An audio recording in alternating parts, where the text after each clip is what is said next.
Jackie Miller, host of the Reconciling Ways of Knowing online forum series, joining you today from the territory of the Lekwungen and Wasanich peoples, where I'm grateful to be able to live, work, and study. Today and tomorrow and yesterday as well, Reconciling Ways of Knowing has partnered with the IISAAK OLAM Foundation to bring you a Valentine's Zaagi'idiwin virtual celebration and discussion series. Today's session will focus on the impacts of colonization on Indigenous women's knowledge, their bodies and relations, Indigenous families, community life, and nationhood, and the impacts of colonization on the land as well. Before we turn to the session itself, I have a few quick notes about the organization of the event.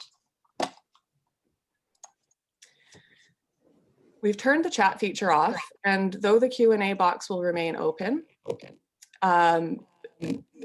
so you can feed your questions in the Q&A box. But after the panel and initial internal round of discussion, we'll turn over to you, our audience participants, for your questions and your thoughts.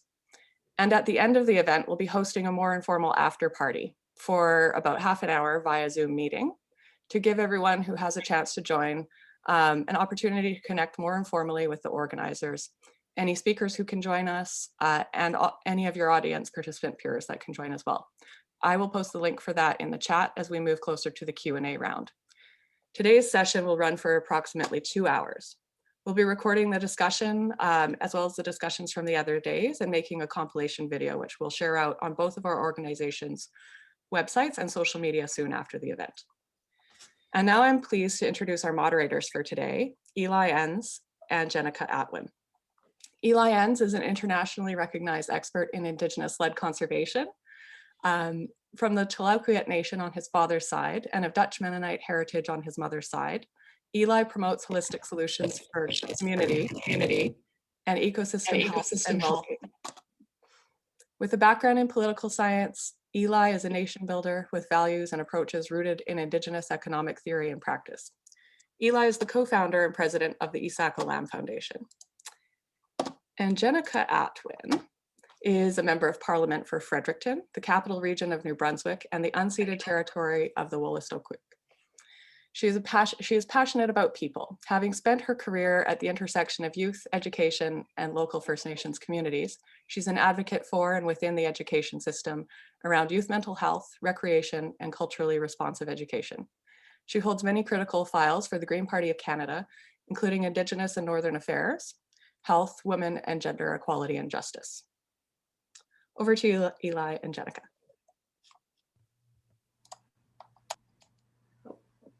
You're muted, classic.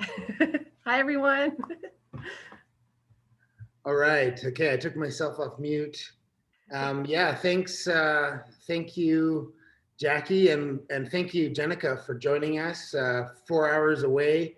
But I think we have something in common with New Brunswick today. Awesome, I saw that on the news. All kinds of snow. Yeah, and I think all of the people who signed up for today's online discussion series. The topic for today came about through conversation about the Valentine's Zaagi'idiwin event with my relative Giselle Martin, and she spoke about how, because I use the term repatriating the word love and repatriating the word economy, and she said, well, you know, maybe what we need to do is rematriate the word economy, and we had a great conversation, as we always do, and Dr. Kim Talber was already somebody who I had admired and followed in social media, and my relative Giselle Martin said, you know who would be great for this event? Dr. Kim Talber, and that's really how this particular session got rolling, is how can we transform ideas of well-being and our understanding of economy through looking at how even the very concept of love in family structures, this idea of love, which is so central to how we structure our families in any given society, how has this itself been colonized with the imposition of different ideas, whether it's British common law or other notions from other places about how we should build our families. And so today's discussion is really designed to be organic, to really flow as an interactive back and forth. And we're trying to be less conference-like as much as possible, because I know that we all have enough Zoom conferences in our lives.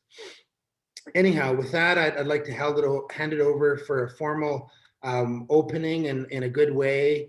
Elder Gudgie Cook is with us.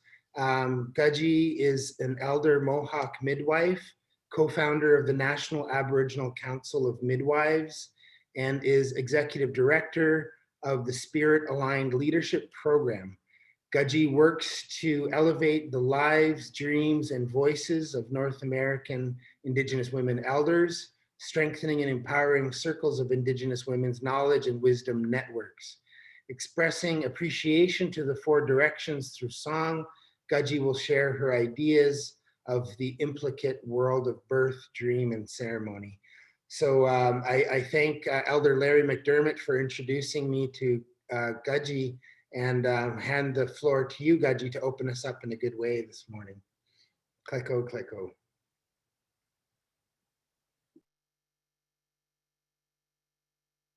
Oh, you're on mute.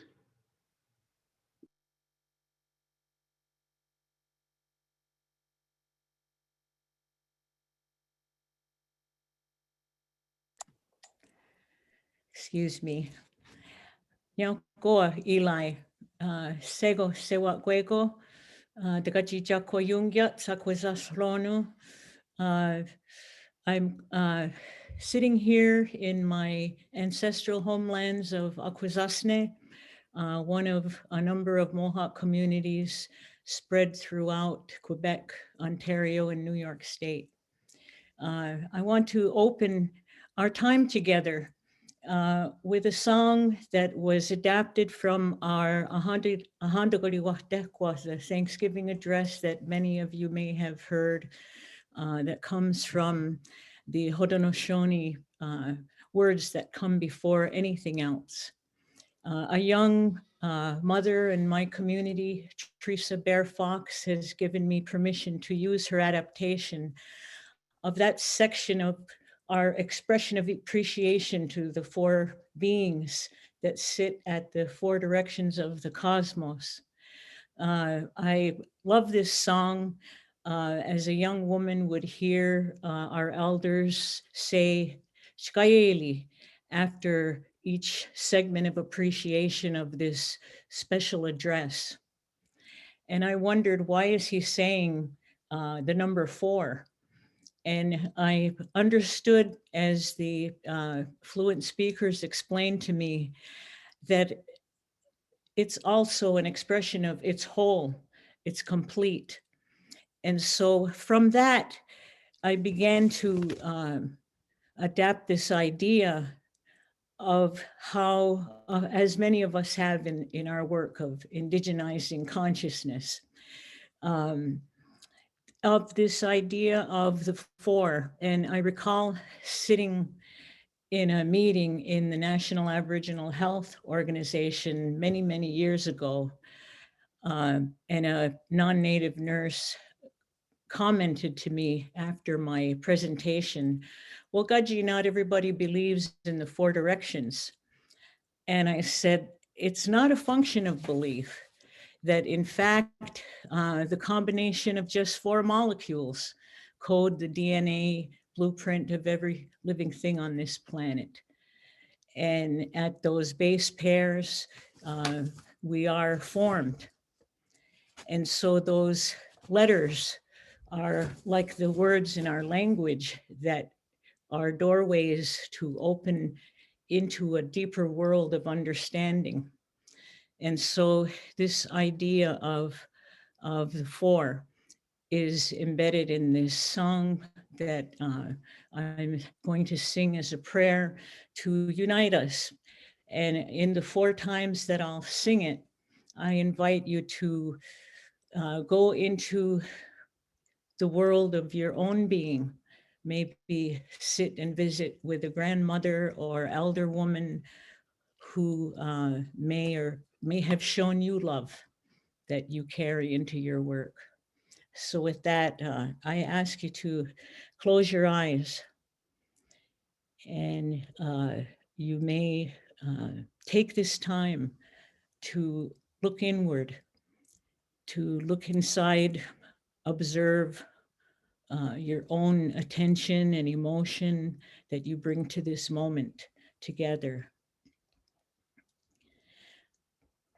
Kaeli niungwedo ke awanduka askoyana waze sayatanu nane akwawachile awanduka askoyana waze Yo hana yo ya he yo hana yo ya he yo hayo hana yo ya he yo hana yo ya he Kaeli ni encuentro que awanduka Oskoyana waze sayatanu nane akwawachile awanduka Oskoyana waze Kaeli ni encuentro que awanduka Oskoyana waze sayatanu nane akwawachile awanduka Oskoyana waze Yo hana yo ya he yo hana yo ya he yo hayo hana yo ya he yo hana yo ya he Kaeli ni encuentro que awanduka Oskoyana waze sayatanu nane akwawachile awanduka Oskoyana waze Yo hana yo ya he yo hana yo ya he yo hayo hana yo ya he yo hana yo ya he Nyawa ahunja ji sa deli andale ji niyo Nyawa kala kochi senanun kone ungwe huwe. Thank you, Earth Mother. You know the way. Thank you, Grandfather, the Sun. You love the people. To. These words, they mean they're a call to the four beings, to the four directions, those powerful corners of the universe, to ask them to help us, to help our families. And so that idea of the holding environment of the maternal worlds inside of our communities, our cultures, our languages, our songs, memories, all that makes us of the place where we come from. All of this is brought forward into the work of developing a profession of Indigenous midwifery in Canada, a leadership model for many other jurisdictions as we relate to the International Confederation of Midwives. But my current and exciting recent work, working with elders from the four directions. And in our recent iteration of our Spirit-Aligned Leadership Program, because of the pandemic and the barriers of social isolation, we've remodeled our design to bring in elder women, elder leaders, 65 and older, who still belong to that generation, either direct descendant of the boarding school era or actually went to a boarding school, and usually that's the case, is these women have come out of that background. Or fluent speakers carry bodies of knowledge that are relevant to be handed down to a future legacy leader. So they apply together in a spirited collaboration that is an exciting opportunity to dig deeper into those elements of kinship and culture and this idea of the maternal holding environment where we can co-construct in groups, because it's never an individual, is it? It takes a generation and then through the generations. We're all carrying a bundle of something really important in this world. And so the fellowships are being reviewed. The applications to the fellowships are being currently reviewed for 8 more incoming legacy leaders. And when I think of the matriarchal consciousness that each one of them carries, we work to weave their narratives and situate them in an accessible format on the website at www.spiritalign.org. And I really encourage this audience to look deeper into a really groundbreaking body of work that situates elders and youth. When we began Spirit Aligned Leadership Program, I brought in this wonderful niece, Sobrina Leonor, who will be speaking shortly. The energies of the directions, the north and the south, make it so that we see similarities, similar patterns, ways of being among the women's cultures across the 4 directions. And so Leonor represents such a future and current now legacy leader among her people. So I'm happy to express my love for my beautiful niece, Leonor Teni, who we knew was coming into this world before she even showed up. And here she is so many years later. And so Leonor, I pass this opportunity to you and throw you to the winds of my sigh. Thank you.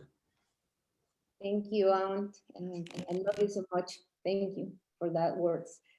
Hello, everybody. I want to say thank you for this invitation to this webinar.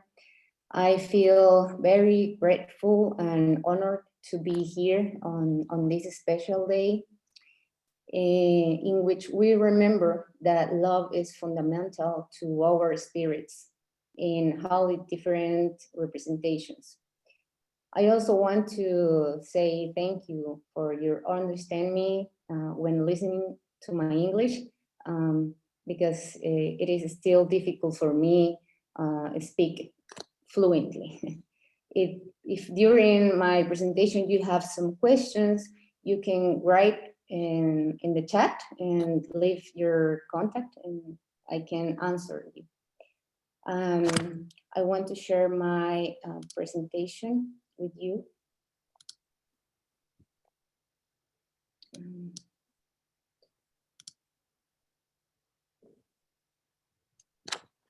I also want to say thank you to my family, my Mohawk family in New York, to my uncle, to Loretta, to Luis, these people changed my life.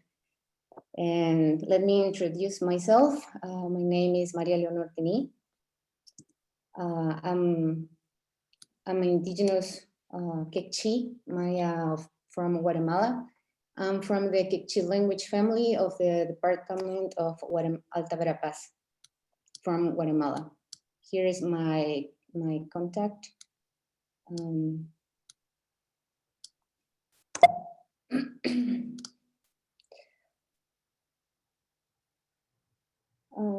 I want to say a big greetings also to the Native people, Native women leaders, the dear guests. And today, my theme, it is about the Maya Quechua people in response to the COVID-19 pandemic, and through traditional knowledge and contemporary networking, we focus on assisting women, elders, and their families. First, I want to share with you about where is Guatemala in the south. We are located in Central America. This is Guatemala in the red color, in green color, sorry. Here is Guatemala in red, our department called Alta Verapaz. We are Quechua people. We are about 1 million people. We speak our language. We are one of the 21 Maya language communities inside in Guatemala. The distribution of Quechis in Guatemala is in color like blue, like this. The quantity of Quechis is more than 1 million distributed in other regions of Guatemala. Before I continue, I want to share with you the meaning of today according to our Mayan calendar. Today is Ahmak. That means forgiveness. Today it is a good day to build harmony with ourselves, with others, with our families, with the society. It is the memory of our parents who guide the present and influence the future. It is an auspicious day to give and receive forgiveness, day to purify our guilt, avoid confrontation, to cure disease, to defend the unprotected and obtain justice. And the most important, harmonize with Mother Earth.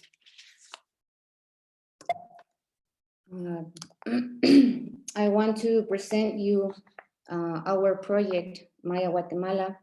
Maya Guatemala is a project that begins in April 2020, last year. My work is with older women of the Quechua communities. We work on issues about food, planting, and harvest traditional foods. They are the ones who carry our culture. They teach our language and they feed the big families. We grow corn, beans, and squash, just like the Mohawk people. They say the three sisters, and we say we are the people of corn. That is in our creation story, the ancient book of the Popol Vuh. Before I continue explain you about the project and the COVID problem, I want to highlight the great value that Quechua women represent for us, their wisdom and knowledge. Before continue explain you about the project, for us, the ancestral wisdom that is within the Quechua people is of great importance, as well as the cosmovision, and the cosmological thoughts. This knowledge is strong in older ladies and in Quechua women in general. The love for life and existence is reflected in the ancestral love for our people, for the ancestral. We are a people with a strong culture, with an ancient gastronomy, special weaves, knowledge of natural medicine, Mayan worldview, spiritual ceremonies, values, and knowledge of a supportive people. One of the negatives effects over the years has been that women have been silenced, the voice of tradition. The strongest impact is a cultural marginalization. Our purpose is to raise voices that women have the women have opportunity to talk, to hear the voice, to listen the voices. It is a treasure in living culture. Maya Guatemala is in the effort to recover the voice and the culture in women's circles. The knowledge of the sacred seed, the social and economic value of the past, present to leave a legacy for the future. We are focusing on strengthening the voice of women in a peaceful way and with much love. Our duty is to involve the new generation to leave a legacy for our sons and daughters, which has a root of ancestral knowledge of our own culture.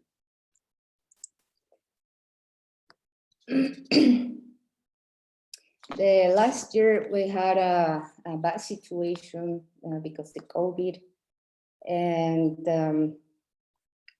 in very remote village, they are isolated. They were with not any transportation and with no markets, no food, in many places, in many communities. With my family and a circle of friends, we formed a team of other Quechua people of good heart, including university students, especially my own parents, Roderico Teni and Ilma de Leon, also respect elders and director of Casa Quechua Cultural Center. They are with me and helping us to need to help the people and the Quechua families.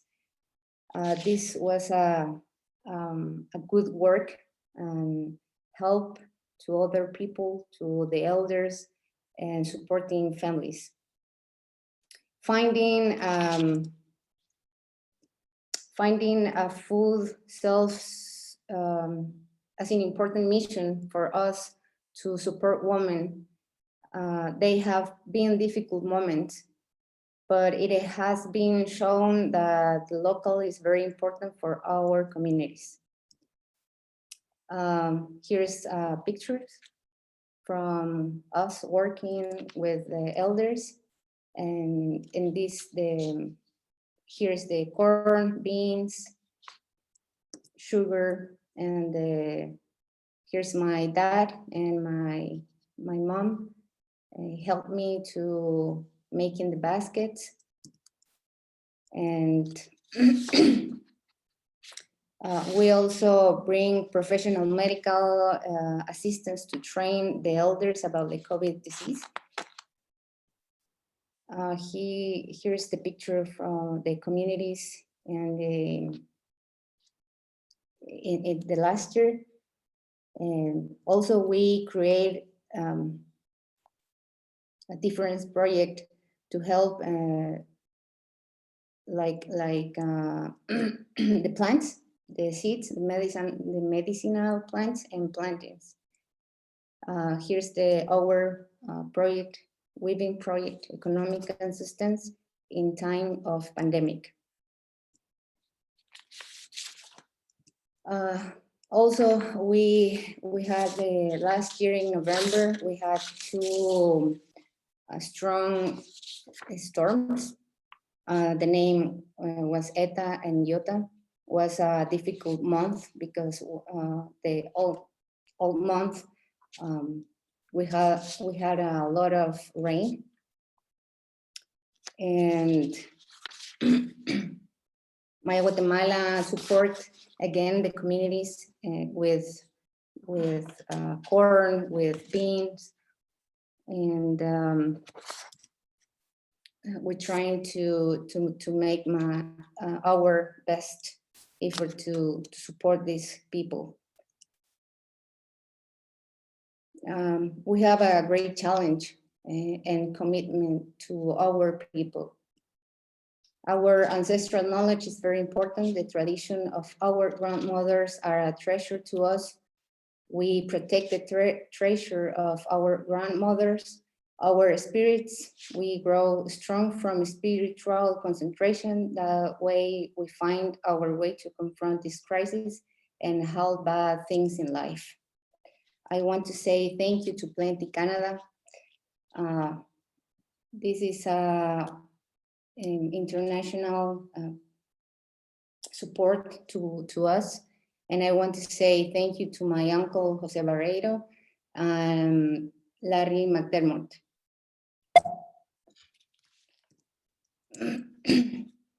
And to finish, I want to say that the greatest gesture of love we can have is to recognize and listen to the voice of experience and wisdom of our grandmothers, of the women.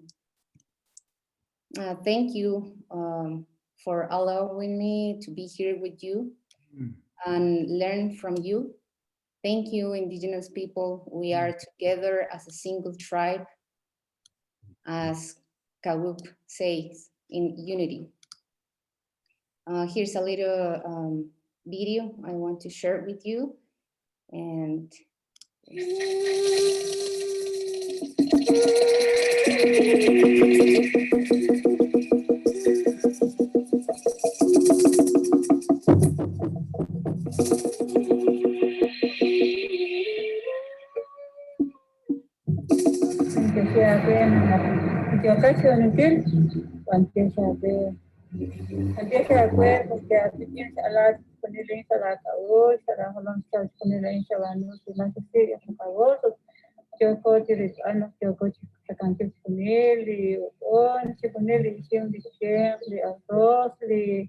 Chikunil, chocoste o alejo, de mascarilla, con el chote canjelaque, chikunil, de flores, chote canjelaque.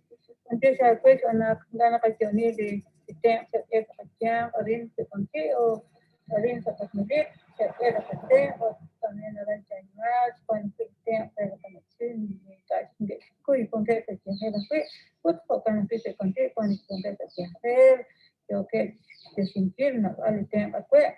What the angels think it can take a particular until se fue, until se la parte, anunciar a que ángeles, until se pone fue, until se fue, se pone la parte, until se fue, until se fue. Ponerle de la clase de parte, ángeles, la ole, con cosas calebar, con cosas, con lirailar. Sashkawali coronavirus, ma plastic na ko sishkawali katana sakay, ut ma na ko shikawali katumi, pero antios na ko ating atak, naoli kalebal, esperanza, chison, antios shikunil, de kating angkil, naoli check, ma plastic na ko antios shakay, de kating angkil, de katsakay, de kataklacha, kakial, antios.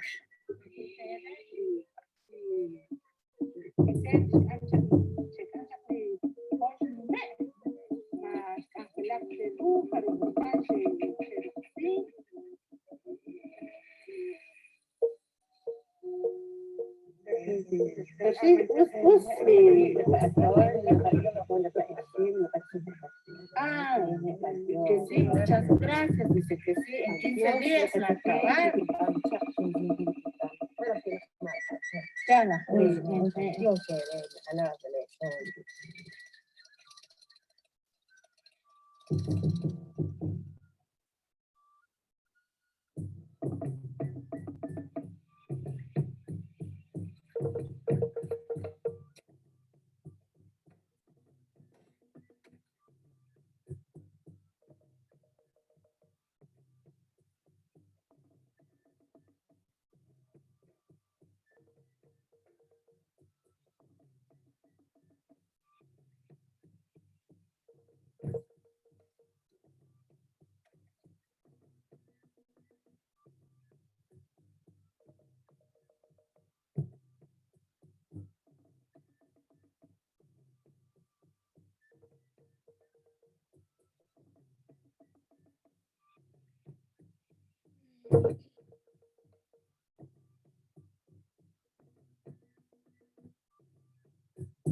Cachi.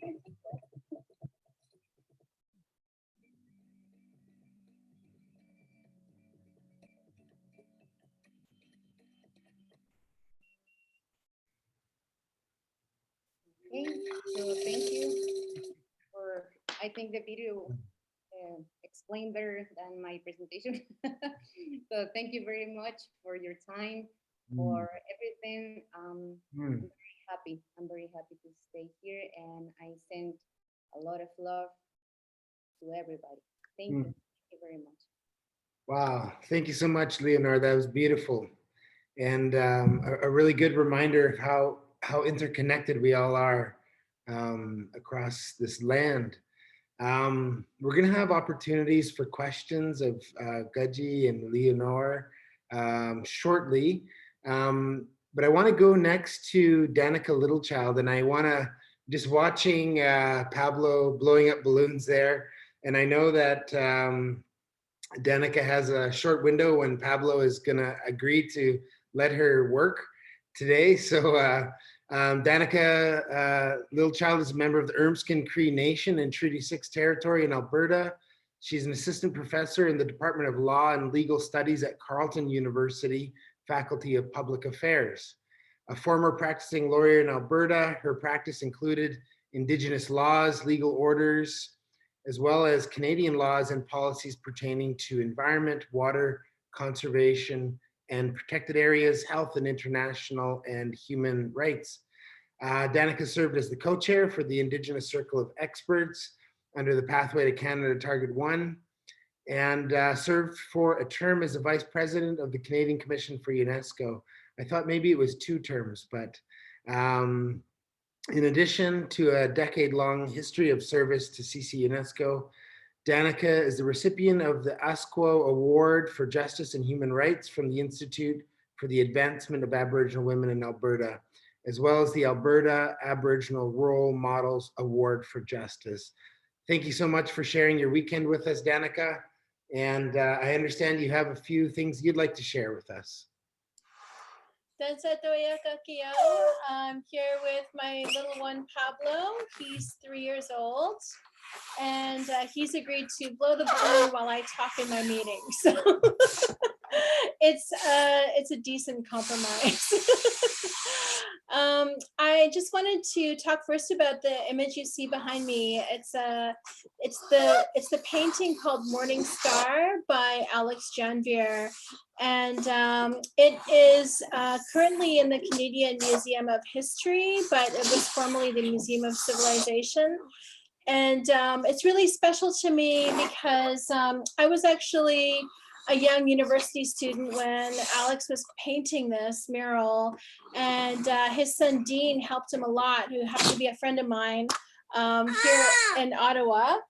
And so I would go and watch Dean and his dad, Alex, painting this incredible work of art, which for Alex as an artist, who's Dene Soline, it's about the morning star as a guide or as a means to finding direction. And for me, I thought it was really just a beautiful way of bringing, you know, the 4 directions and the colors into our conversation. You can see Pablo's balloon is green, so you can see the painting through his balloon.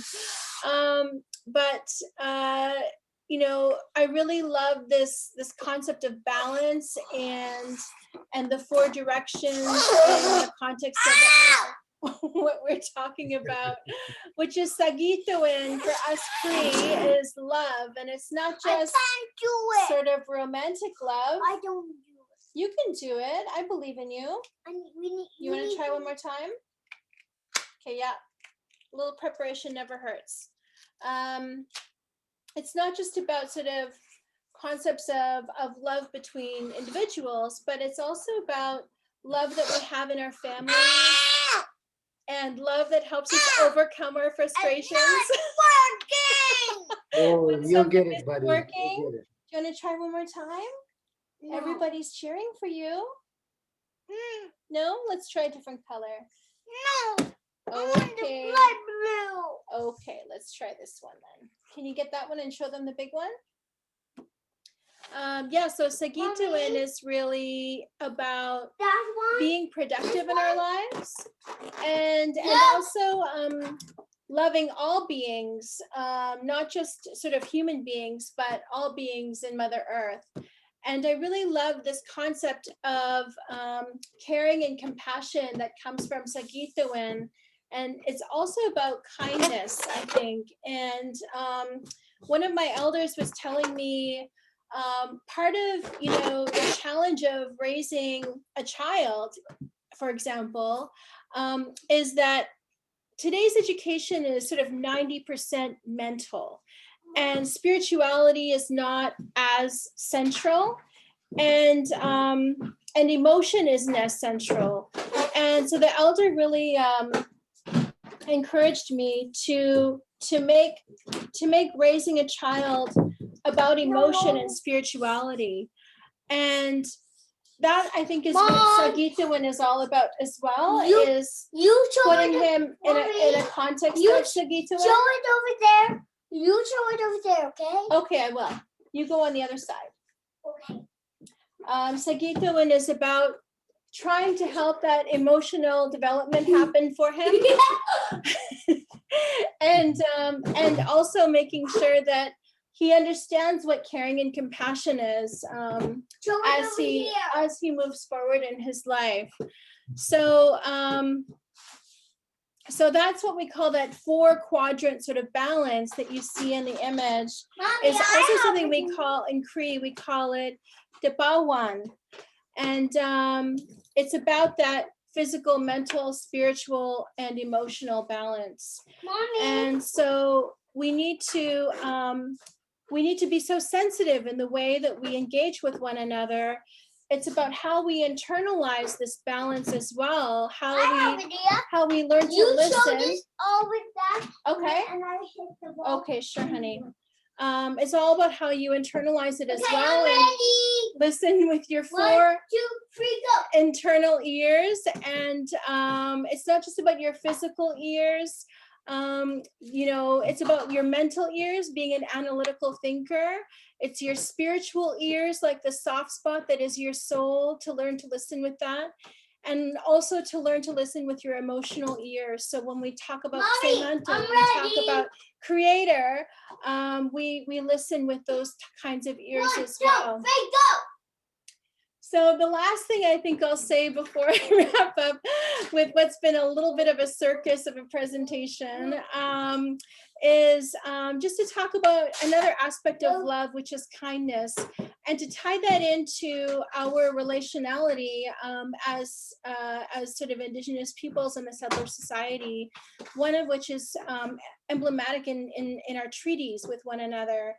And what I'm sure you've all heard that one of the treaty principles is that they last as long as the rivers flow, the grass grows, and the sun shines. And I actually received a teaching recently about the kindness of grass. No. That grass is a symbol for kindness. That the spirit of kindness is taught best by the grass because it's covering, it's cloaking the earth. And without that earth covering, there would be constant soil erosion and the land base would be constantly changing its form. And the ecosystem is dependent on a consistent land basis. And the grass is trampled, it's stomped, it's walked on, it bows low and lays flat against the earth, but eventually it picks itself up and continues its upward growth. And every spring, the grass would get burned in our traditional plains fires, but it didn't matter. It would return to adorn the earth in a new rich shade of green. And the grass is pulled up by all kinds of animals and people for life-sustaining purposes, and it resumes its growth eventually and consistently. And that constant revival for us as Cree people is believed to be humility, forgiveness, and especially kindness and love. And so I just want to leave that with you, that when we talk about as long as the grass grows in treaty, it's not just sort of symbolic of as long as we continue to have like a functional environment and stuff, but it's also about this element of kindness that we have in relationality to ourselves and to Mother Earth. So thank you very much for your patience. and off with the next speaker. Thank you so much, Danica. That was wonderful. So it's I just want to make a couple comments before I introduce our next speaker. That was a very powerful presentation for me on many levels. I'm also the mother of a 3-year-old, so Danica's poise and patience is just something to be admired. And I feel that moment. You know, I work from home a lot, and I often have my children in the Zoom screen, but it's so important to have children around when we're having these conversations. So I think that it was perfect. I think this is exactly what needed to happen. And just a note as well about the beautiful image behind her, about being the morning star. I'm a non-Indigenous ally, but I'm here mostly because, you know, of my wonderful opportunities to learn teachings throughout my life from my stepfather, who is Willistuk Gawiog from this territory. He's the Willistuk Grand Chief. And his name is Spagazazit Pasazum, which is Morning Star Burning. So it fits to me. So it just kind of gave me goosebumps when she said that. So very powerful. And our names are similar as well. So thank you so much, Danica. That was really lovely. And I just appreciated it so much. And just the piece of, you know, respecting all beings and kindness. You know, as a member of parliament, you wouldn't think that that's something that you should be a priority, but it absolutely is for me. I bring that to my work, and I try to bring love and kindness to, you know, my interactions and relationship building. So thanks again, Ile, for inviting me to be a part of this. So it is my honor to introduce our next speaker, and it is Kim Talber. And she is the Canadian Research Chair in Indigenous Peoples in Technoscience and in Environment, and an Associate Professor at the Faculty of Native Studies at the University of Alberta. She is Dakota and a citizen of the Sistan Wapidon Owate, and I may have butchered that, so please tell me what the proper pronunciation is, but thank you so much for being with us, and I look forward to just sharing what you have today. Thank you. I'm going to try to keep it to 10 minutes, 5 even. I'll say 5, but I might go like 7 or 10. It's Sistan Wapidon Oyate, so you didn't do too bad. Thank you for that. And I also want to say I'm in Edmonton, so I'm in Treaty 6 territory, and I love it here. It is such a beautiful day. You can't see the view behind me, but I live right across the street from the North Saskatchewan River, and I'm a river person. I grew up on rivers in South Dakota, so this is like the rivers are like the truest loves of my heart. So I guess I was invited because while most of my academic work, I wrote a book called Native American DNA, has been on critiquing settler colonial notions of kinship and descent and property, mostly as those in genetic research. So the book is a critique of genetic research on Indigenous populations. It looks at histories of race in settler colonial culture and the way those continue to influence genome research today. And so I've spent about 10 or 15 years working on that. And then as a little side project, though, about 7 or 8 years ago now, I started writing a blog, which at first was anonymous, called The Critical Polyamorist. And so I'm non-monogamous, and this was when I was new to that, to ethical and open non-monogamy.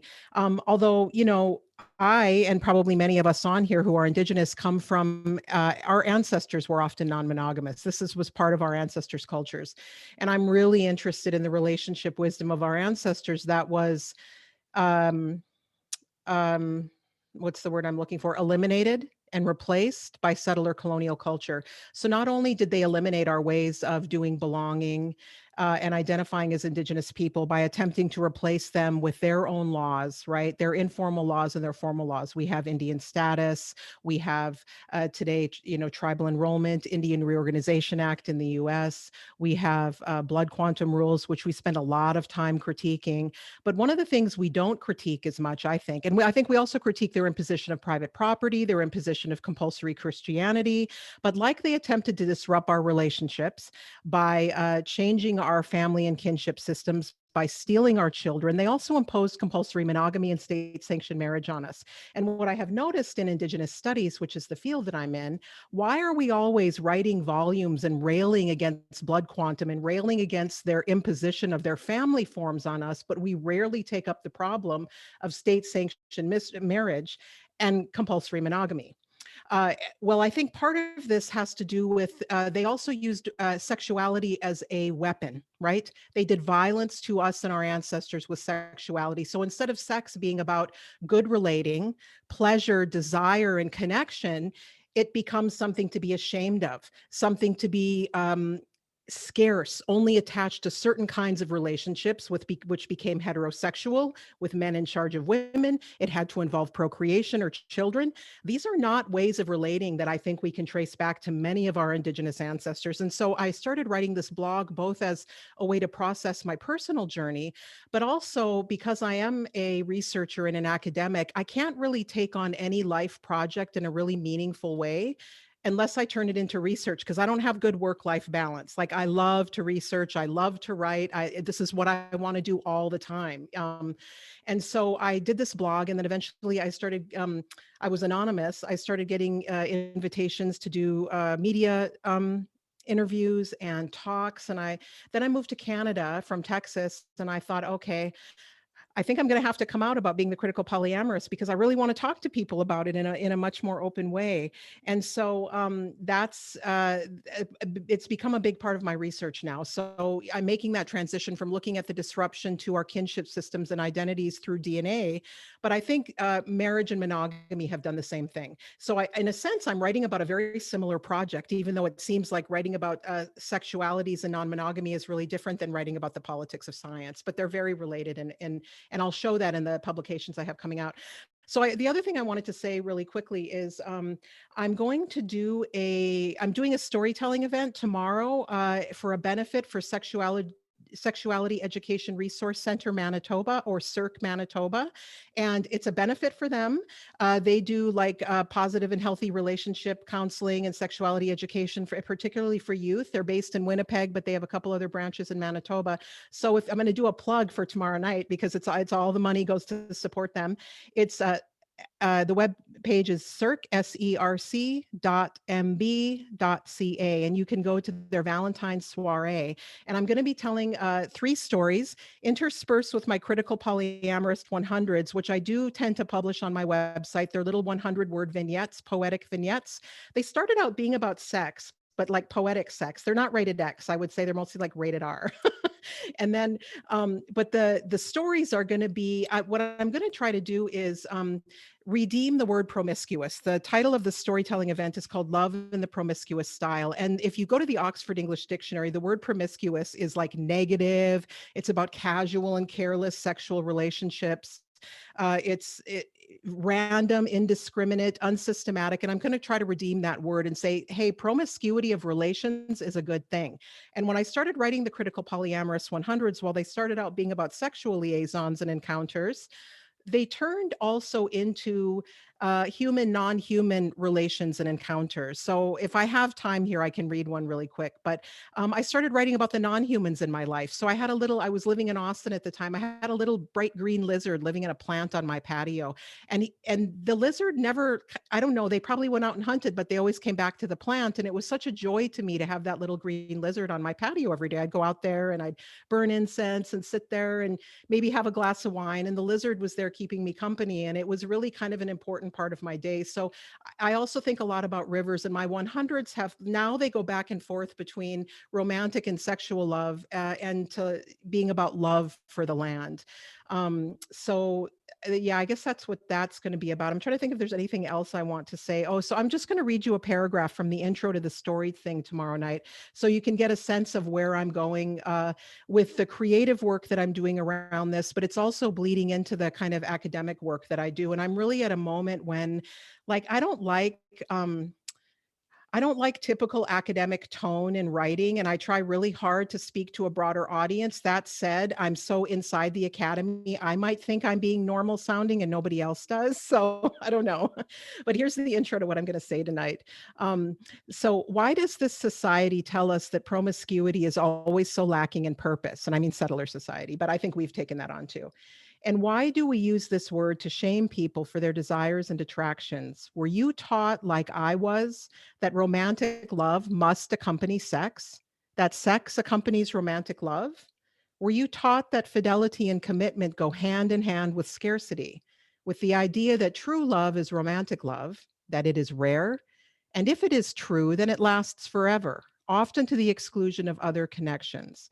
I propose that fidelity or faithfulness is not served by a scarcity of relations, by turning too much toward one individual to meet too many needs and desires.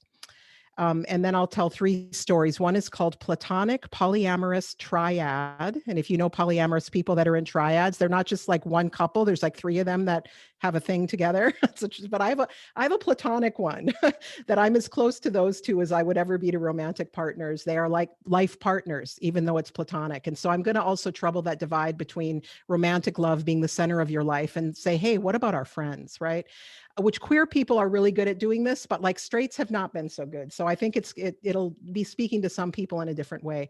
The second story is called Marriage Unsettled, and I'm going to talk about actually unsettling marriage, and that's a pun on unsettlement of settler ideas of what marriage should be. And then I'm going to do a third story called Love in Bones and Flesh. And I'm taking off from a singer I really like. She's very Catholic, this singer, and she's very nuclear family, married woman type stories she tells. And she has this one line that makes me really sad. I love her music, but some of her politics make me kind of sad.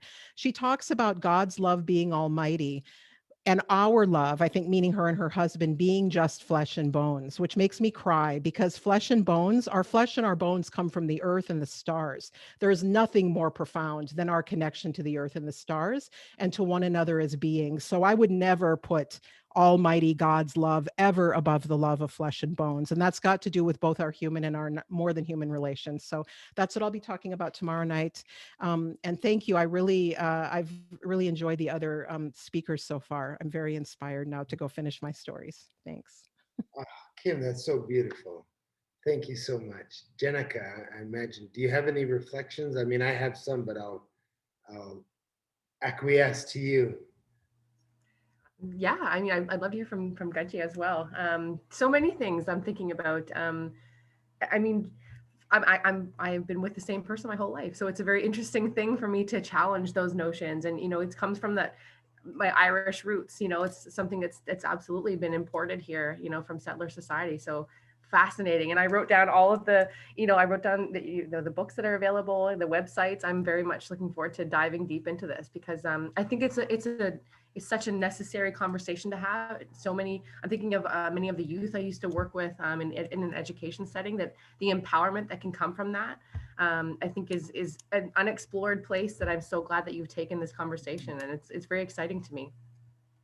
Yeah, and I think, I mean, I remember clearly in my undergraduate degree at Brandon University in Manitoba, writing about, like, after I had processed information about what the church and government had collaborated to do with the residential school enterprise, which was to systematically deconstruct the Indigenous family. The family unit is the basic building block of any society. And so if you're trying to destroy or erode a people, disconnecting the family and interfering in and deconstructing the family and imposing other values into that society is the most effective way to try to destroy that society. And I think it needs to be remembered that when British common law came to North America, women were still legally considered to be property of men, and women could not own land. And, they were passed on from their fathers to their husbands in British common law. That was the system that was imposed onto Indigenous societies, who were matriarchal, who were more complex, I would say. And I thank you so much, Kim, for sharing some of those insights. And, truly in the spirit of We Rise Together, probably everybody here has heard the concept crabs in a bucket. Crabs in a bucket is this notion of, as soon as one starts to progress and do better, somebody's pulling them down, and how can we get out of the bucket? But we're all in the bucket. With this idea of We Rise Together, Kim, when I invited Kim to come and share her thoughts with us for Valentine's, I wasn't surprised to learn that she was already booked for Valentine's Day, the 14th, tomorrow. And of course, we also, the Reconciling Ways of Knowing and the IISAAK OLAM Foundation, we're going to be running an event tomorrow as well. Maybe the two events time-wise can complement each other, but I didn't even check the timing of the two events. I just said, yep, plug it, because you know what? I want to see Kim's event be successful tomorrow. I'm sure ours will, and we'll all, rise together. And most importantly, 7 p.m. 7 p.m. we start in Manitoba time. Manitoba. So that's very much within the realm of our thing. So come to both. No, I mean, ours will be finished when yours is starting. So, so I encourage everybody, maybe Monica or Jackie or somebody listening in can put in the link that Kim Talber mentioned into the chat for all of our participants. So yeah, again, I thank you, Dr. Talber. I really hope this is not our last time hearing from you in this circle. The connection between the colonization of families and the imposition of patriarchy into Indigenous society via the church-state, collaboration or collusion, depending on how you feel about it. That has also happened to the land, obviously, right? And when we're talking about the conservation of nature, we're talking about climate change, we're talking about Indigenous protected and conserved areas. This is holistic and interconnected. We're talking about how the same notion, the same concept of patriarchy have been imposed onto the land. And so many bright, young, Indigenous, particularly female leaders right now are talking about that connection of man camps and missing and murdered and big, violent extractive industry. My mother, she worked at a women's shelter in southwestern Manitoba. She worked at the Westman Women's Shelter there for 25 years and saw, and she was a frontline crisis counselor. And so she saw people coming from, women and children coming from remote communities. And so often this correlated with man camps, which, even though man camps today are so quickly moved, they're designed even better today than they ever were before. The original man camp was Thompson, Manitoba. The original man camp were these resource towns that all look the same. If you've driven in them, you feel like I'm like, am I in Williams Lake or am I in Prince George or am I, that these resource towns were not designed for community.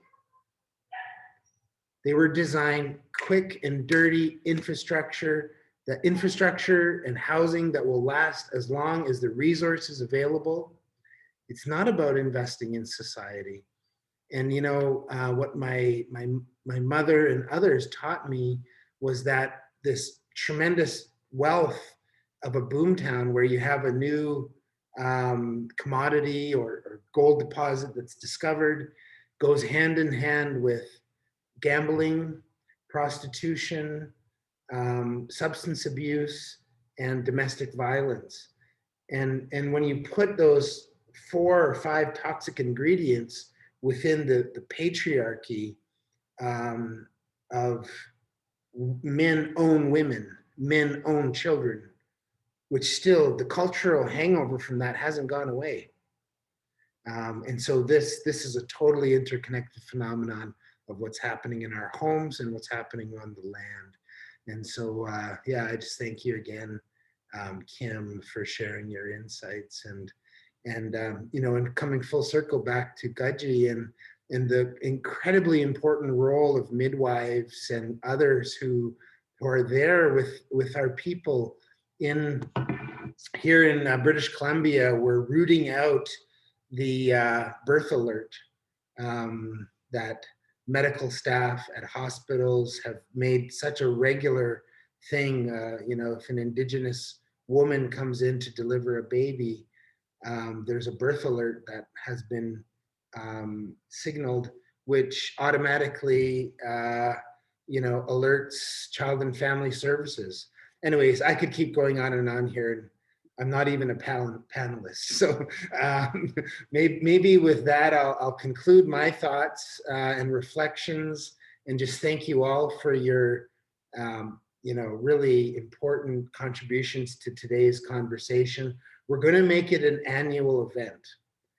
We're going to, because I think Valentine's Day is one of those days that we need to indigenize, decolonize and indigenize, and really take ownership of as Indigenous peoples. Because you know what's kind of funny, Kim, is that the kind of patriarchy,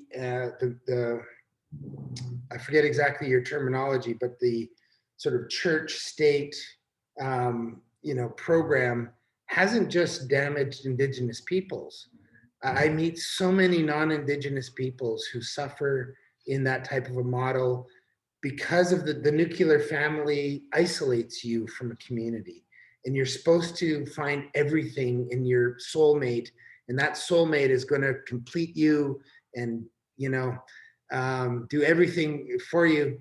Well, that's not always the case. You need the village to raise the child, and we often need a village to maintain the relationship. So with that, I'll just kind of open up for discussion. We have Val Courtois and Miles Richardson, who are gonna who've been listening and who have agreed to help sort of with a commentary and dialogue in the next hour of our time together.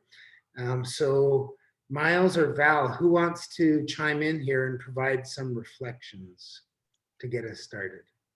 Thanks, Eli. I think, you know, we always let our elders go first. So Miles, please go ahead. Miles, there you go.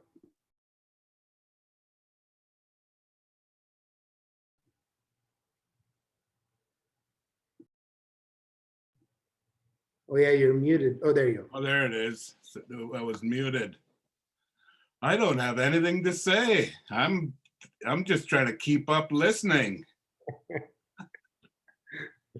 And you know, the thing that does come to mind, it's all very interesting. And one of the things I spend the most time thinking about and problem solving around is modern Indigenous nationhood.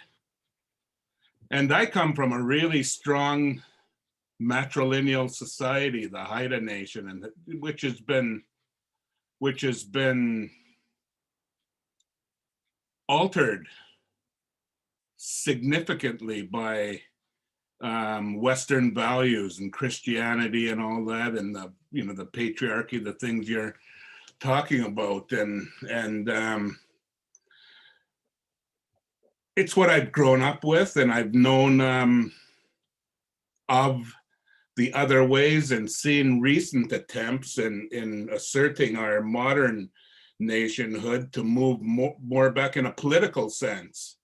I'm far from thinking in terms of a love sense or a sexual sense or anything like that. I'm only at the political level yet.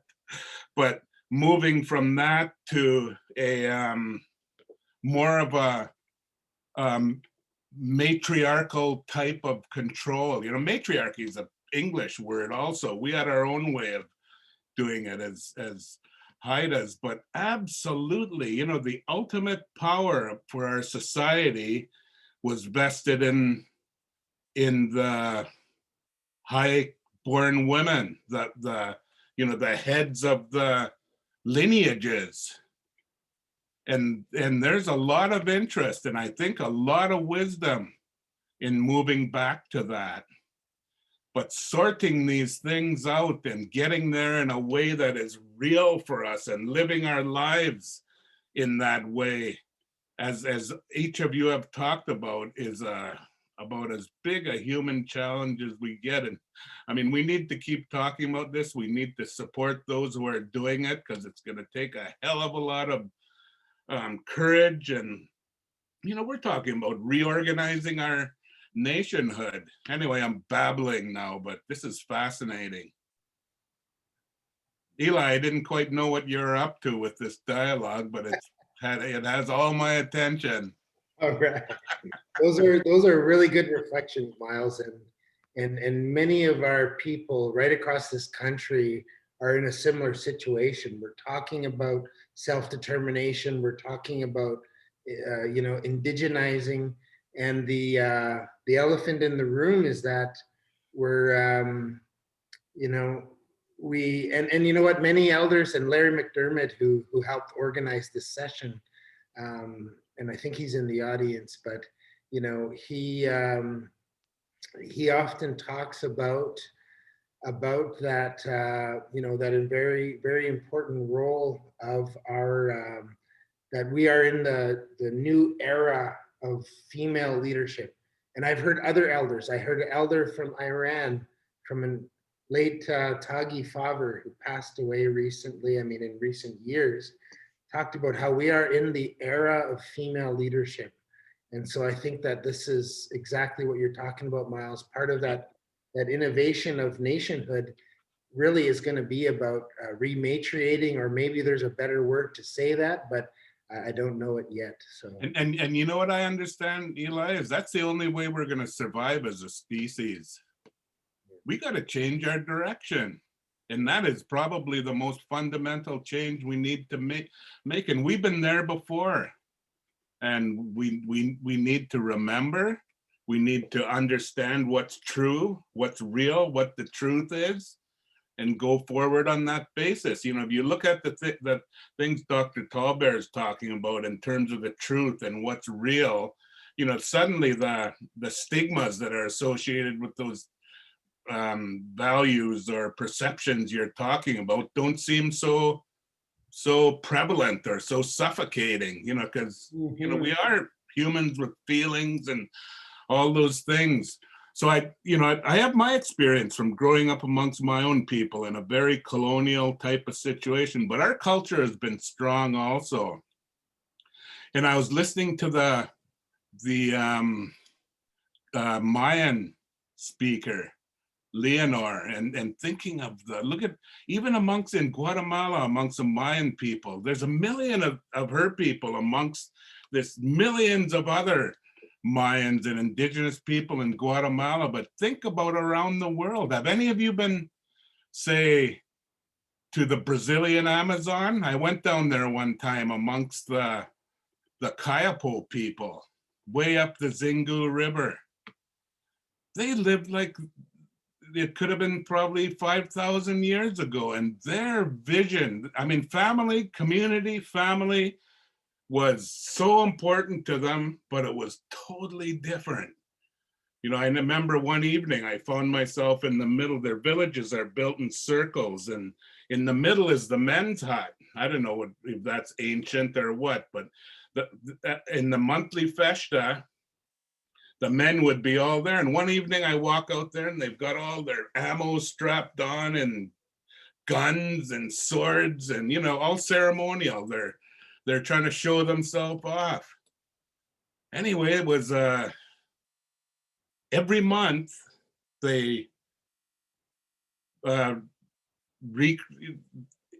it's a sexual event that was a part of it. It probably, I mean, to me, it was that's what and here I am, and they kept me a far enough distance away, but to see that these people were living their values, and it was the way things are, and that it was fascinating. And when I'm thinking of that one village amongst these millions of people that lived there, and the number of people, there's such a diversity of ways of being in this world, and we with guiding their actions by proper ceremony.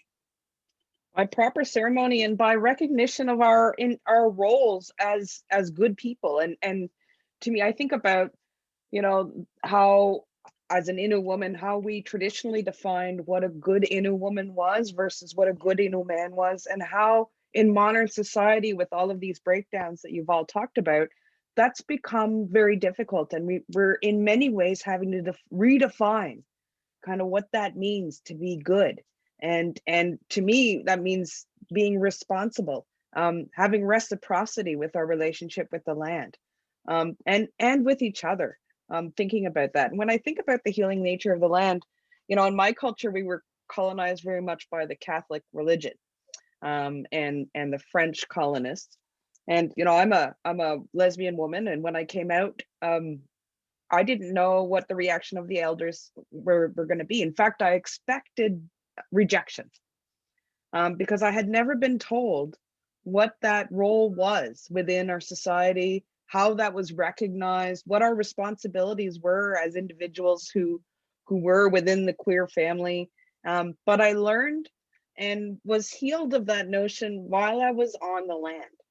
We had that conversation while we were in a tent eating caribou and talking about how beautiful our life is when we're in that environment, and how love we have for each other comes out in those spaces. And they, and then they started talking about how different styles of relationship were normal, how we were polyamorous, how we, had a number of partners depending on what we were. And interestingly enough, we were also not, in our governance, there was a lot of flexibility like that. We didn't have one chief that represented us all the time. We had individual leaders for individual situations, which is interesting to me, that our governance was also translated a lot from the ways that our societies were structured, and essentially our responsibilities for reciprocity and love to each other and to our landscape. So those are just a few thoughts that your conversations have arisen in me. It's powerful. And I think what first came to mind is the moral leaders are the grandmothers. So it goes back to what, Lenore was talking about, and Guji. It's like, and I think about traditional governance, and I think about how here in Wabanaki territory in the East Coast, very much bumping up against that Indian Act system. There's so much division that's still being experienced, and it's ignoring that important role of the grandmother still. And that's where traditional governance comes in this area, it's the grandmothers raise up who that leader will be. And so I don't know, just wondering, I would love to hear from Leonora and from Guji as well on that, as that role and importance of grandmothers, and what it says about our society right now, that they are not put in such a place of prominence and respect as they should be, which we've kind of seen play out through COVID-19 as well. But yeah, I'd just love to hear your thoughts on that.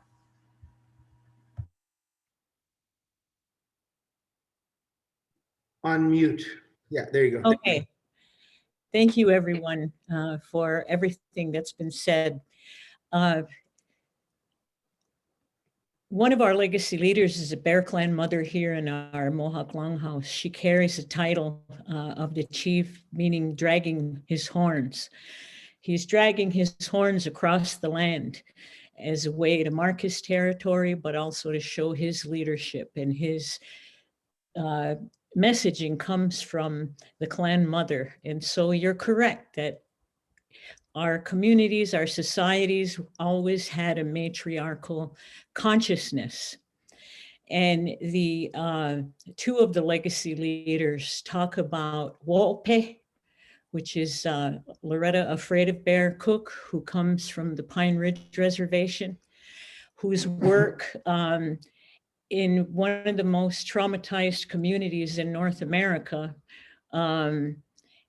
showed the men's council, the Ocheti Shagoe, who meet over the Black Hills claim, in a ceremonial context. Thank you, Miles, for lifting up the ceremony.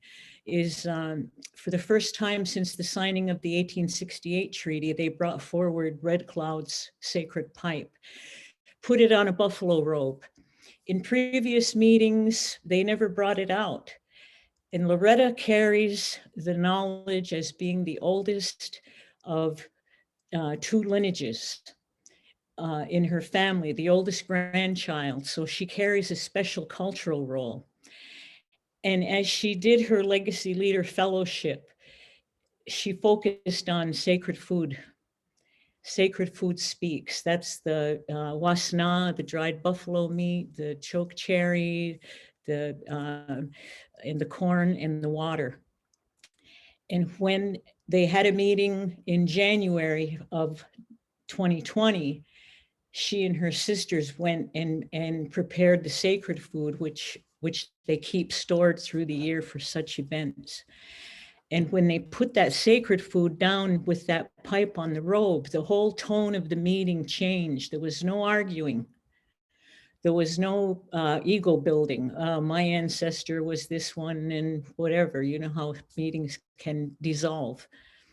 And so she landed on the balance of the male and the female through the concepts of o'ope, of the sacred food being the role of the woman to set the tone.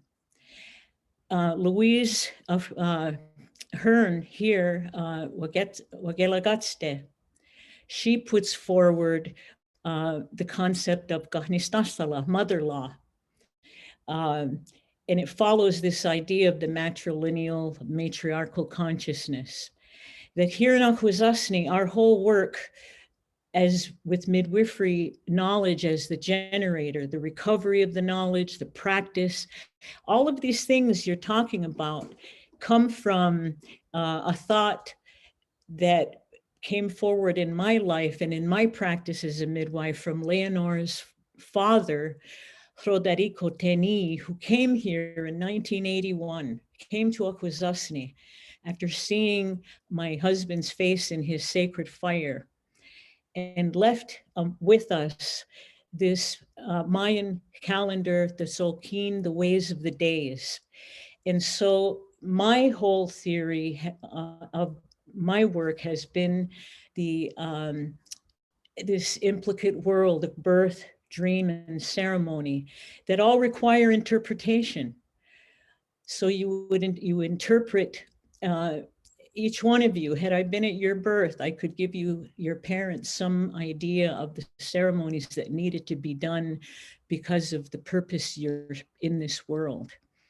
And so there's a lot to be said about this deep connection, but that the work in the Six Nations right now is being led by the women. And even our longhouse structures have been influenced by Christianity and the patriarchy. We know this. And so we are ritualizing the life cycle, beginning with birth, going into childhood, into the puberty right reconstruction, where the conversations about human sexuality and all of the different ideas that were put forward by Valerie and by Kim. That's the space we've made for our youth to be able to have the conversations. So many communities can't even have these conversations. The trauma is so thick.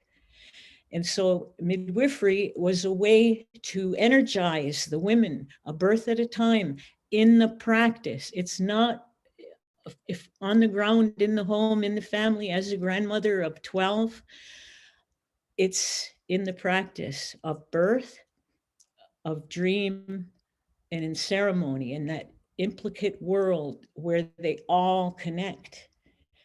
But again, they require interpretation. So at this point, I want to turn it over to my niece, Leonor, because her very presence in the Mohawk world comes from that implicate order.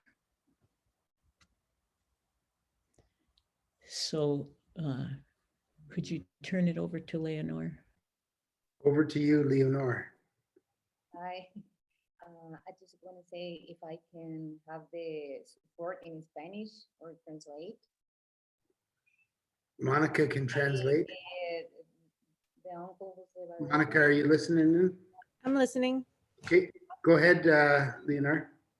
Okay, can you tell me the question in Spanish to interpret it in my brain? It's difficult to translate everything. José está también. Lo que entendí es sus reflexiones sobre lo que ha dicho Kim Talber en su presentación, cualquiera pensamientos que tenga usted. Okay. Bueno, inicialmente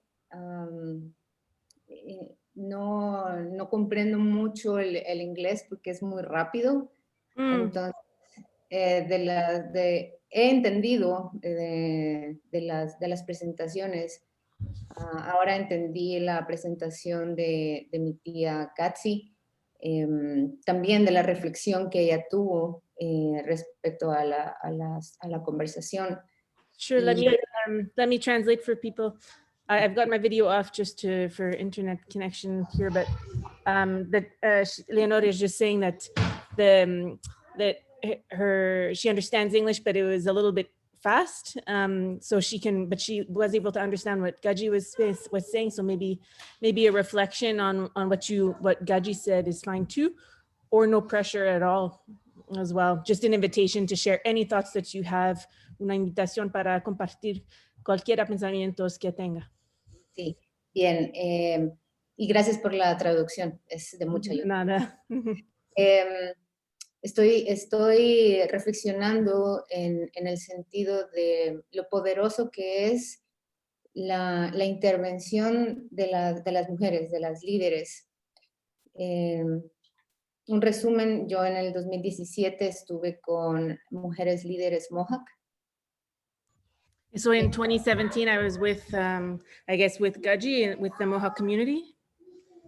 Y para mí fue un impacto muy fuerte el conocer el liderazgo de las mujeres y compararlo con la forma en que es acá en Guatemala. Es totalmente diferente porque no existe tal liderazgo y tal presencia de las mujeres en las comunidades como en otras comunidades. Mm-hmm. So she's saying what was really I have a 3-year-old in the background, everybody. What was impactful was the role, learning about the role of Mohawk women and the leadership role that they play and how that compares to the role. You tell me, Leonora, I think you understand what I'm saying, if I'm translating correctly, comparing what that female role was in Mohawk community compared to your own and to the role of men as well.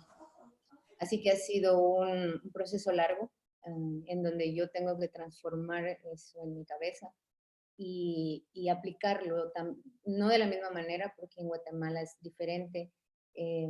Acá los proyectos para escuchar la voz de la mujer tienen que ser un poco más suave porque puede ser peligroso hasta cierto punto, ¿verdad? Yes, that's right. So it's one thing to understand a concept like the ones shared by Dr. Talber and new understandings of what the role of women can be, but it's another thing to apply it in your own life and can feel quite scary in sort of that I guess that sort of paradigm shift and that transformation of the way that we approach and this is my interpretation a little bit of what you're saying, Leonora, but our love relationships and we're so. And I grew up in a very, conservatively, mother, father, married still today relationship. So if you have those types of, if you have that kind of upbringing, to switch out of that, whether it's right or wrong, morally or not, is difficult to do. Pero este proyecto Maya Guatemala es un proyecto suave, es un proyecto amoroso con nuestras abuelas, con las personas mayores en nuestras comunidades que sabemos que tienen mucho conocimiento, mucho para dar a la nueva generación. Entonces es un paso a paso para poder escuchar la voz de nuestras abuelas que ha sido, ya sabe, como apagado durante más de 500 años a lo largo de la historia. So the project that they're doing in Guatemala has been a very kind of smooth process, and one in which the role of grandmothers is extremely important, and one that is also quite delicate because the voices of these grandmothers have been apagados, like turned off is the direct translation, but silenced. Yes. And so, what do you? Entiendo, y es muy importante la presencia de la mujer en la madre tierra, en la naturaleza, en nuestra espiritualidad, en la ceremonia. La fuerza de la mujer es muy importante, la energía que las mujeres tenemos, la receptividad, no sé cómo lo puede decir, pero es como la conexión entre el cielo, la tierra. Las mujeres tenemos esto. Del embarazo. Déjame porque so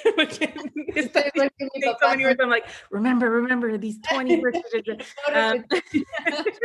The role of women is so important, not in humanity, but also in in the spirit, in Mother Earth and our connection with the land, in carrying our future generations, and so many aspects of it, in the connection between, she was saying, the sky and the earth. Sí, eso, lo dijo muy bien. Gracias. Lo recordó muy bien. Unplanned interpretation here, folks. Entonces, Good job. Eso, mis reflexiones son que cada día en nuestras diferentes comunidades siempre esté presente el liderazgo indígena, el liderazgo de las mujeres, y que todos somos uno, todos los hermanos indígenas somos uno, y tenemos que salir en este espacio que pues a veces es un poco controlador, pero tenemos que hacer. Yeah, and so in conclusion, the role of women as leaders is extremely important, but we have to remember that we as humans are all one, and we're all part of the same family, and that's maybe a simplification, but it's an important concept to remember. Y que parte de del tema del amor es, para mí, el día de hoy, es escuchar la voz femenina en todo cualquier tipo de comunidades indígenas, en todo el mundo. La voz femenina tiene que escucharse, y la sabiduría ancestral de nuestras comunidades. And so on this day, this weekend of love, in the theme of love, we need to remember to listen to the Indigenous voice, to listen to the voices of our ancestors, and and connect as humans. Porque es medicina, es conexión con nuestro antepasado, con lo que siempre ha estado. Es una conexión espiritual para poder seguir en esta vida. That translates very well, Vivian. I think people can understand it's a spiritual connection, and it's healing, it's medicine. Thank you. Okay, Thank you. Yeah, de nada. Un placer. Yeah, thank you, Leonor, and thank you, Monica, for the tag team on that. So, yeah, one of, I'll go down a rabbit hole if I start reflecting. Jenica, do you have any reflections to, and I'm also looking back at Kim Talber with, maybe if we could also hear from you again and your reflections. I would just add that I just feel like giving everyone a big hug.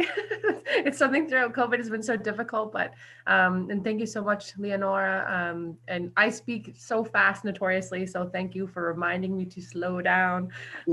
But just, I'm so grateful for this conversation, and yeah, I would love to hear from Dr. Talber again as well. I was just answering a question actually in chat, but I can do that here. Yeah. This is a question I get every single time I talk about non-monogamy. So I should learn to just work it into my comments. It says, I love the idea of promiscuity of relations. My question is, in many societies, promiscuity on the part of men is tolerated or even celebrated, whereas women are subject to the constraints of monogamy.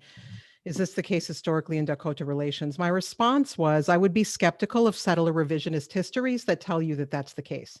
In many societies around the world, it is not true that women, because there are multiple genders in many cultures, so we're already reinforcing a binary here by talking about only women and men. I think that's a myth, that in many societies, women were more restricted to monogamy than men.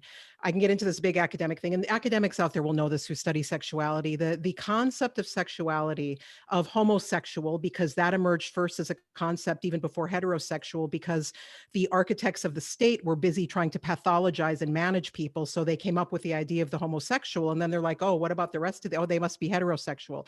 These ideas emerge with the coalescence of the settler, of the nation state.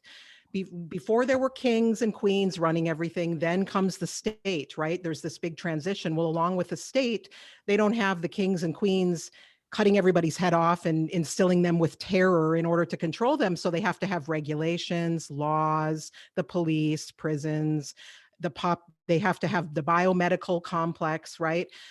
Having us monitor ourselves. So anyway, there's histories on the rise of monogamy, the rise of love marriages, the rise on the sort of medical monitoring of homosexuality and heterosexuality, telling people they shouldn't sleep with their children because that's incestuous. So these ideas we have about it's okay for men to do non-monogamy and not women, a lot of that's about white people's revisionist history. And they've done that revisionist history on themselves as well as on us, which goes back to, I think, what Eli was saying earlier. All of this terrible violence they do to our families and our communities, they practiced on their own people first. So it is really to everybody's benefit that we come over to an Indigenous way of relating and that we reconstitute our ways of relating that are not, where we're not doing such violence to ourselves by their religion, which has their notions of savage and civilized, which they take from Christianity and they put into the nation state and then they put into science, right? Those people are unenlightened, they're anti-science, they're heathens, we're the rational ones. This idea permeates all of their institutions, not just the church. It permeates the state and it permeates their science. So anyway, thank you for that question. I have to remember to address that preemptively because everybody thinks that. women were getting around too. I get passionate about this stuff. I'm done now. It's funny though, Kim, because you have such a explosive way of speaking right now, but it all makes sense. And it's like, sometimes when I hear Monica speaking in French and she speaks so fast and I'm like, how do you keep up? I'm one of these slow speakers. I'm sorry. I heard that muy rapido part too. I'm like, yeah, muy rapido. That's coming from Minnesota and South Dakota. We talk fast down there. I'm so sorry. I know. I was like, she's talking about me. No, that's good. And yeah, so Eli, it's Miles there. Miles, go ahead. I wanted to ask Dr. Talber, you heard what I said about being guided by ceremony. How would you see, how do we mediate this change, or do we mediate it? Is it just every man for himself or what they believe in? You know, how do we go back to who we are and maintain our moral compass? Mm-hmm. Oh, you're on mute. Sorry, it doesn't always press when I do it. You mean like how would we reconstitute good sexual relating in a moral and ethical way since those practices have had such damage done to them by the colonizer? Yeah, I mean, I'm looking at there's the truth, there's the natural law, which we have no say over. It just is. That's just the order of the world that we were handed. And then there's morality, you know, good and bad, which are values, which end up being judgments. Mm-hmm.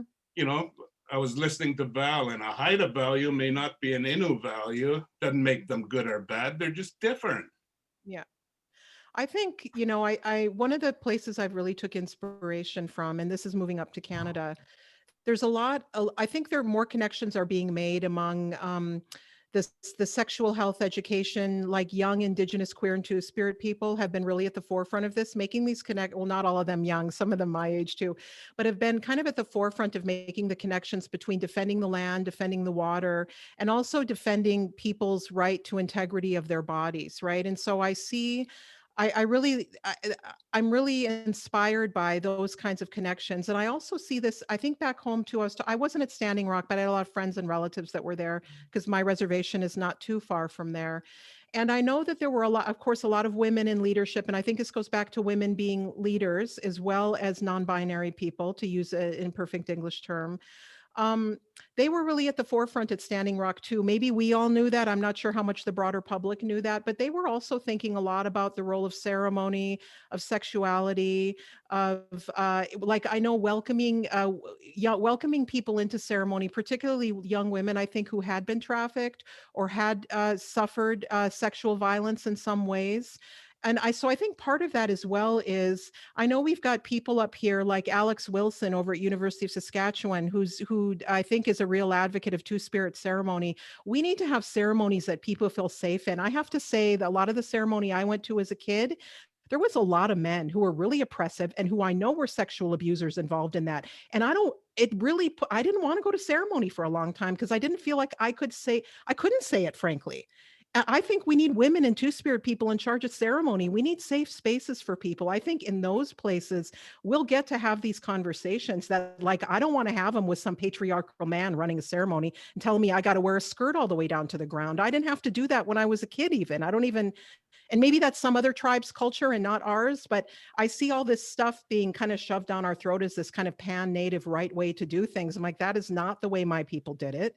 And I'm not comfortable having some patriarchal man tell me how I have to act in ceremony. So anyway, I think these new developments that women and Two-Spirit people are at the front of are really going to help us make these transitions to where we can have healthy, good relating, including good sexual relating. So that's my question, and that's what's on my mind. That's what I mean by, how do we mediate this journey? How do we make sure we keep everyone safe while we're doing this? And what is safe, you know? Yeah. Yeah, I agree. Yeah.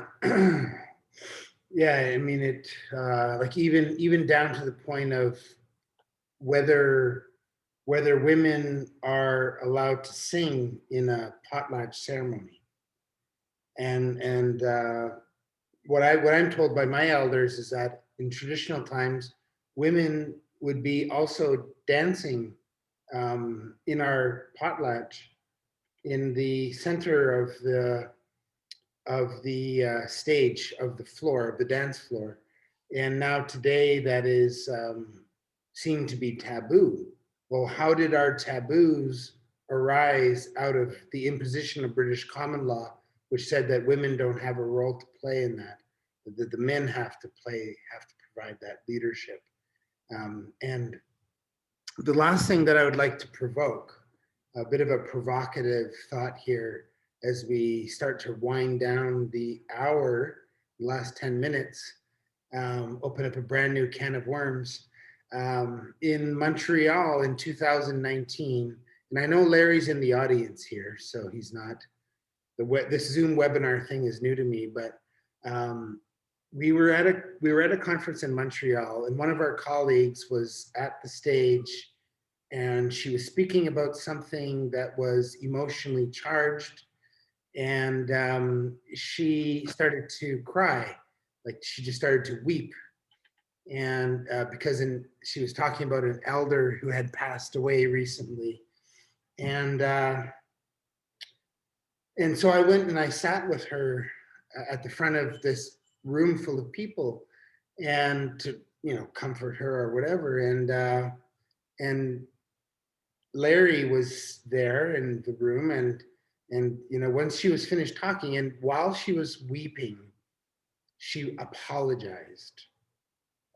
She continuously apologized, and what Larry said was, he reflected on the subject matter, and then he concluded by saying, and just you're apologizing for crying, and one of the things that he was taught by one of his elders was that we should never apologize for crying, because that is our spirit coming to the surface of our life.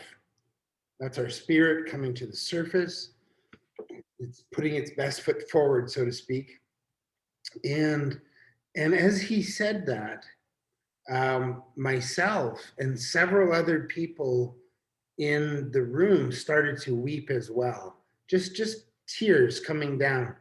And and what that was the first public crying that I had ever done. I mean, I've been to funerals. I've been to funerals of our elders. I've been to funerals of our young people. It's very different type of sorrow that we experience. And this was a different type of joint or public crying, where several of us were weeping. And it was with the realization that I personally, as a male in North American society, have been suppressing my own spirit. Because ever since I was about 9 years old, and I remember the first time that I was crying about learning about residential schools as a 9-year-old child and how that impacted our family. And I remember going off to the next room after I learned about this from my mother, and went into the next room and started crying by myself. And even though I was by myself in the dark room, there was still this voice in the back of my head was, don't feel sorry for yourself. Only girls cry. Don't be a wussy, like, even though there was nobody else in the room, it was myself enforcing patriarchy as a child, a 9-year-old child, enforcing that same patriarchy onto myself. And what I realized is that there is that sense of shame that we have with crying as males. And there's this compounding effect. So my point here is, like, the patriarchy that we do to the land, the patriarchy that we do to women, and as has been expressed in different ways today, the patriarchy that we do to ourselves is bad news bears all around. It's negative. It cuts in all directions. And so that, my mother, she was a very liberal. She was part of the women's liberal rights, with working with the women's shelter, and then Take Back the Night marches, and making it okay to talk about domestic violence. And one of the things that she really taught me was this idea of being in touch with your feminine side and your masculine side. That we all, as human beings, we all have a feminine side and masculine side. Whether and that's as far as that's as sophisticated I get in terms of the whole conversation about the LGBTQ and all of that. And I know that there's a natural role for that in New Child Society, in our society in general, and it's within us. And so I think that when we start to talk about these things in an open way, in a thoughtful way, at the human level, that it will transform and translate into the way that we think about our relationship with the land and other creatures that we share the world with, which ultimately, at the end of the day, is our responsibility to the unborn generations to come. So as we move towards winding up, Miles has kind of circled back a little bit in this conversation. Val, maybe what I'll do is as one of our commentator end of the conversation, maybe I'll hand it back to you as we wrap up, and others, Jenica and Kim, as we start to wrap up the hour, and just remind everybody that we have an after party, but the after party is really just a no holds bar Zoom call where everyone's going to be allowed in to ask questions and share their thoughts. But over to you, Val. Thanks, Hila. No pressure. No, this has been a really, really great conversation. It's certainly provoked a lot of thinking in my mind. The work that we do at the Indigenous Leadership Initiative is all about essentially expressing our love and our responsibility and creating the space for others to express that love and responsibility. And I'm so excited that the Indigenous-led conservation movement and stewardship movement is also really occurring, at the same time as all of this healing is happening. And when I reflect on Miles's question about kind of that roadmap, how do we get there?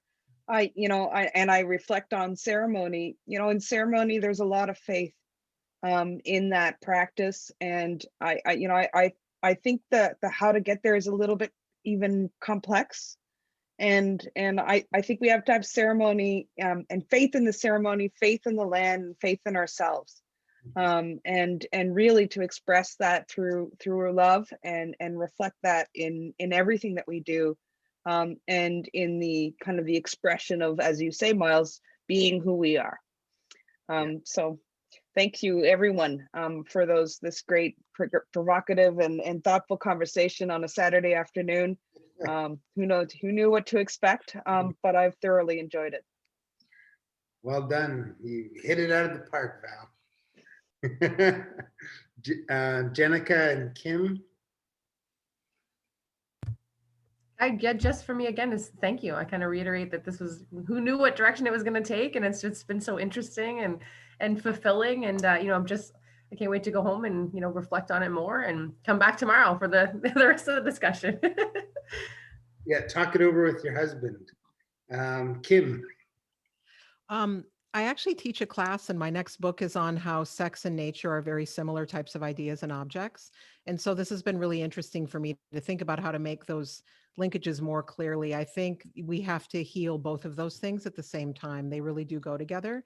And yeah, I'm going to take a lot from this to think about how I make that more explicit to people, and think about then how do you do those things together? What are the pragmatic links on the ground of doing those things at the same time, healing the earth and then healing our sexualities? So thank you. Thanks for having me on.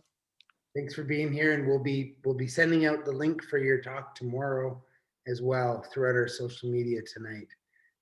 Miles, and then I'll go to Gaji to close us down in a good way.